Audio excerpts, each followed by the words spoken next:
Up next, the Magic taking on the Hornets. For the Magic, winning 7 of their last 10.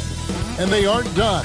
Fueled up and ready to charge forward toward another win here in this one. Hornets, Magic is next, right after this. It's that time of the year. Happy holidays, everyone, from 2K Sports as we get set to bring you some mid-season NBA action. Here with Coach Stan Van Gundy and Greg Anthony, this is Kevin Harlan. I'm patrolling the... And let's now take a look at some of the numbers for Franz Wagner. And right now, he's in one of those grooves where he has a tremendous feel for the game. His assist numbers these past 5 look a lot different than from the rest of the season.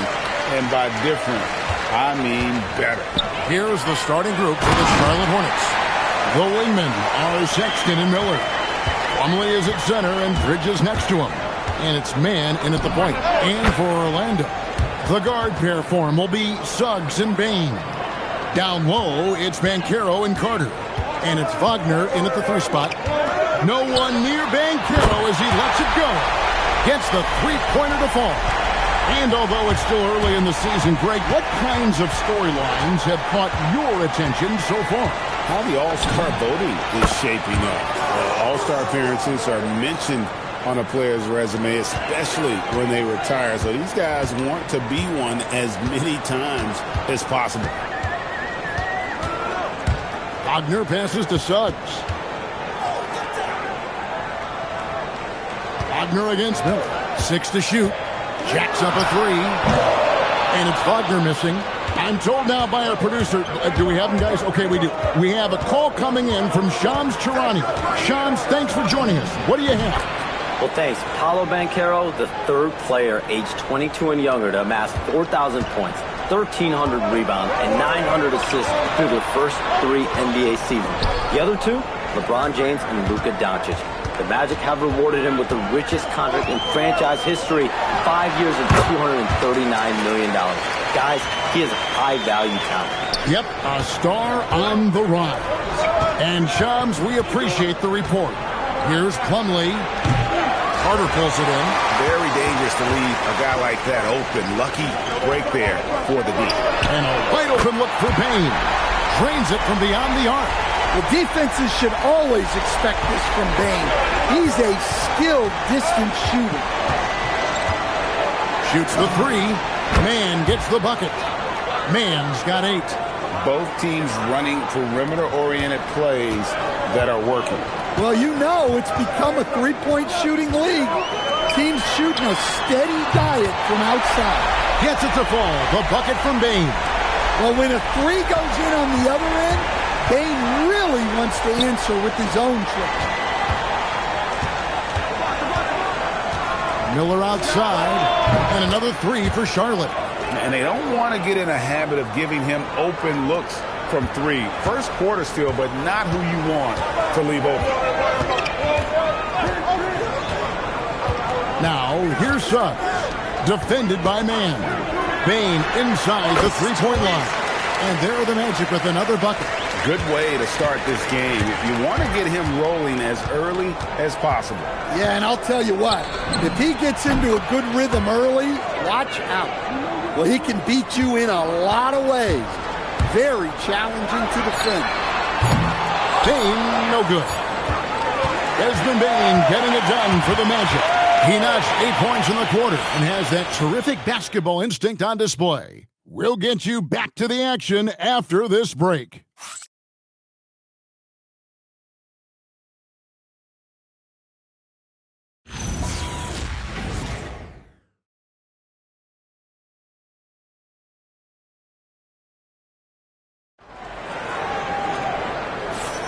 And this has been a fairly close game through the first quarter, and we'll see what happens here in the second. And before we move on, what do you guys think about what we've seen so far from the Magic?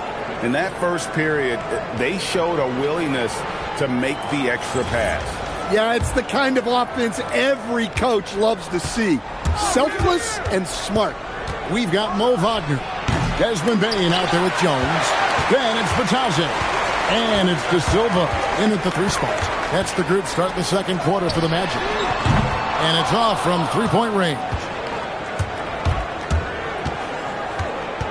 Here's James. Nice shot from the wing. James has got the lead up to 2 now for the Hornets. Orlando's gone 3 of 6 tonight when they've let it fly from downtown. Now here's Jones. T right on him. Fires top of the key. Diabate grabs the board. And well, he's going to have some explaining to do on the sideline about why he took that shot. Yeah, you know, back in the day, you'd be taking a seat. Now, unfortunately, it seems like we see too many ill-advised shots. And let's go to the sideline. Here's Allen. Well, Desmond Bain, a deadly floor spacer, but he said, I have to be respected in a lot of different ways. Don't pigeonhole me into just being a catch-and-shoot guy or a movement shooter. I can score the ball in a variety of ways and do multiple things on the court. Back over to you. A lot for sure in his bag. Hey, Allie, thank you very much for the report. And now looks like we've got an injury here, guys. We'll likely see him come out of the game. And that's the one thing you just really can't control or even guard against, and that's injury. Yeah, teams do everything they can to protect against it, but at this point, all you can do is hope he's not gone for too long. And Suggs throws it down. Well, look, you can't sleep on Suggs' athleticism because the second you do, he explodes to the rim. Fires it up.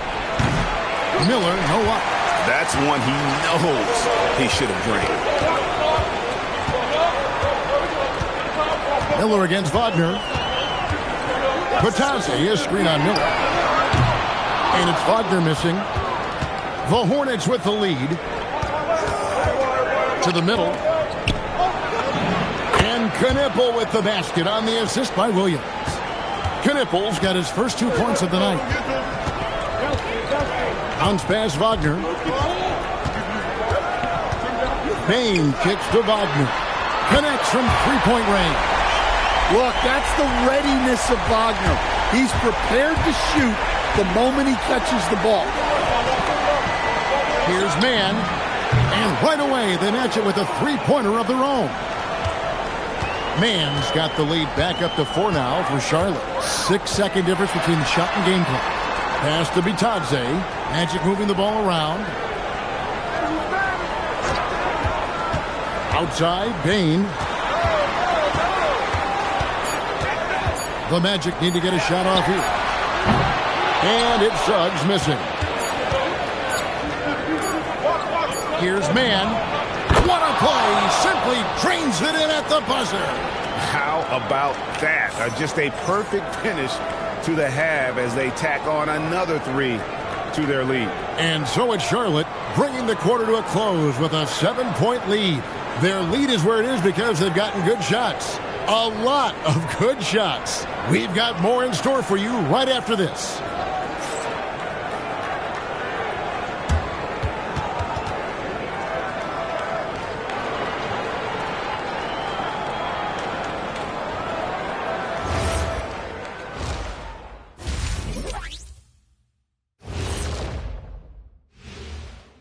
Welcome, everybody. We'll get things going with a look at who might be participating in the upcoming three-point contest. I could see a number of different guys in the three-point contest. Every team in this league has a number of great, good shooters. Yeah, it's not like when we were playing. Yeah, 1 or 2 guys. Not everyone's shooting the 3. Turning back now to our game, lots of positives in that first half for the Charlotte Hornets. Tick-tock, tick-tock. That sounds like their offense right now. Clock work. Speaking of clocks, I think you've had some run-ins with Big Ben Wallace, haven't you? You mean in London, Big Ben? Thanks for spending halftime with us. Time to get it back out to Kevin Harlan for the start of the third quarter.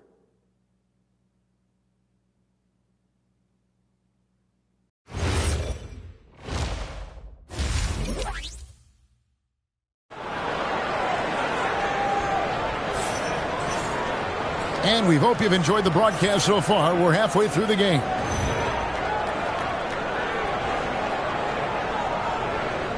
Are you often here that the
skill level in the league has never been higher, Greg, and some say this is the peak of the game. What do you think? And I'll tell you this, Kevin, I'm not complaining. If the league can improve upon this, the sky is really the limit. Okay, time for an injury report. The head athletic trainer for Charlotte let me know the status. It's his shoulder that's the source of discomfort right now. Diagnosis at this point is that it's just a sprain. It's a blow to a team that was hoping to turn up the second half of the season. This is a story that we'll be following very closely. All right, Allie, thanks for that. Well, look, injuries take a mental toll as well. These guys all want to be contributing to the best of their ability. It's tough to sit out and watch. Setting the floor for the Hornets. At the forward spots, it's Miller and Bridges. Trey Mann is out there with Sexton. And it's Plumlee in at the center, locking down the middle. So, Stan, you don't see a whole lot of players, 6'10", with the perimeter skills of a Franz Wagner. You sure don't, Kevin. And not a guy with his size, strength, and skill. And he can create shots for himself. He can finish through contact. And he will also create shots for his teammates. Now, let's take a minute to talk to Allie LaForce courtside. Allie. Thanks a lot. Jamal Mosley is doing a tremendous job for the Magic, and the players gravitate to his approach. He said, quote, coaching is teaching, and you can't teach yelling and screaming and hollering. You teach with communication and positivity, because that's how I think a lot of these guys will actually register it. Back to you guys. A new school approach, if you will. Thank you, Allie. You know, capable of torching you in just so many ways. You have to guard Sexton close, or this is what will happen. Wagner left side from about 19 feet. And the shot is good. The Hornet lead has been cut back down to 4 points with the basket from Bain. And shot on the way. And Charlotte again with the bucket. And he continues to shoot a perfect percentage. Clearly a big reason why they're up right now. Pass to Banchero. Carter with a screen on Bridges. And it's Banchero missing. I'm sure he'd like to have that back. That's a missed opportunity. Here's Sexton. Oh, and that one had the right spin on it, and it is good. And now an 8-point Hornets lead, about 7 seconds separating the shot and game clocks. Banchero, the quick look, no good that time. Charlotte's gotten on a roll from three-point land. They've been flawless. 6 for 6 tonight. The shot by Sexton, no good. Bain against Sexton. Gets it to fall. The bucket from Bain. Bain's got 4 this quarter. They didn't have much of a problem getting the ball into the post that time.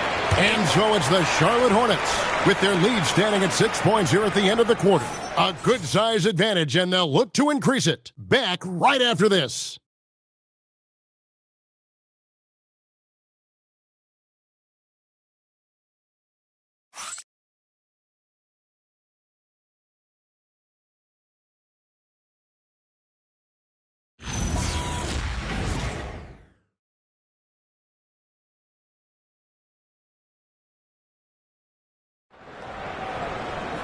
Well, this has been a great contest so far, and I imagine the fourth quarter could have even more action in store for us.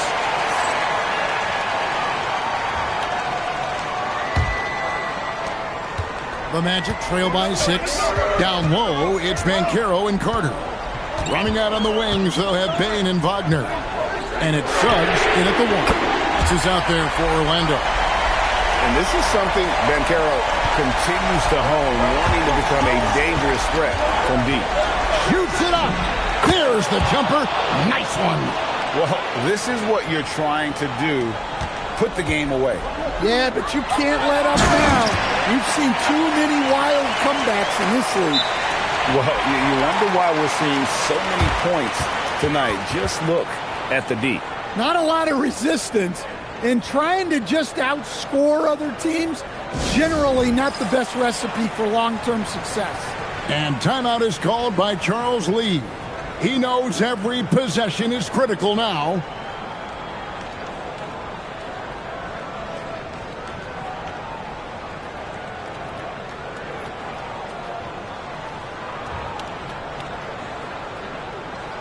Let's go to the sideline and see what Allie LaForce has dug up for us. Allie, take it away. Over that last break, I got a chance to hear what Charles Lee said to the team. He applauded their shooting and their shot selection, saying, "We're taking the right threes, not forcing anything. Keep doing that, and they'll continue to fall." Makes the game easy, doesn't it? And as always, Allie, great job. Thank you. Here's Banchero. Carter outside. Banchero, a screen on Sexton. No good there. Charlotte leading by 5. Miller from 19. That one goes. And coming down the stretch here, both teams still on fire. Yeah, in hopes that your opponent is just going to go cold. That's not going to happen, it doesn't look like in this one. This might go down to whoever has the last possession. Bain. 1:37 left in the fourth quarter of this one. Fires the three. Knocks down the three. Loves hitting those threes, especially off movement. It makes Miller so tough to defend. And here is Bain. Takes it inside. Ooh, what a move! What a move! That's a high percentage look when the D doesn't fight over the screen.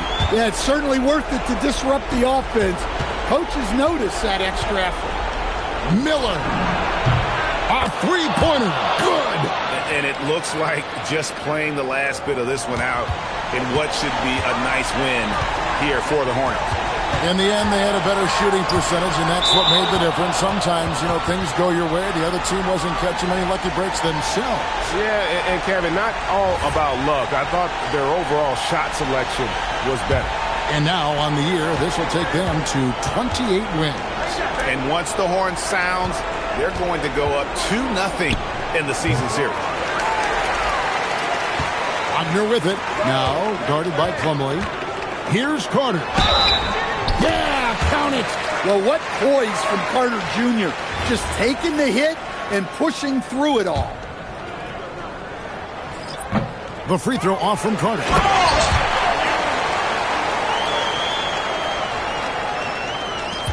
Guys, you've got to think a basket here would seal it. No question. That would be all she wrote. The shot is good. Well, that's a shot where your coach is saying, no, no, no, and then, woo.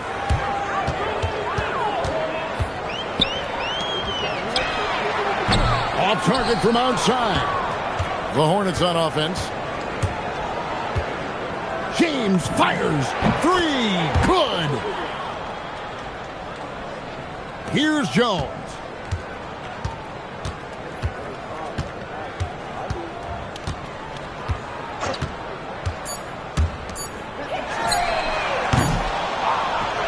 And so it's the Hornets taking care of business in this one. This was a very strong showing for him, Greg. Not necessarily a runaway win, but one they'll feel very good about. And let's face it, anytime you can go on the road and win in the fashion they did, you have to feel good about it. Really an outstanding effort all the way around. And that about wraps it up. For Greg Anthony, Allie LaForce, and Stan Van Gundy, this is Kevin Harlan. Thanks so much for joining us here tonight. And now we present our player of the game.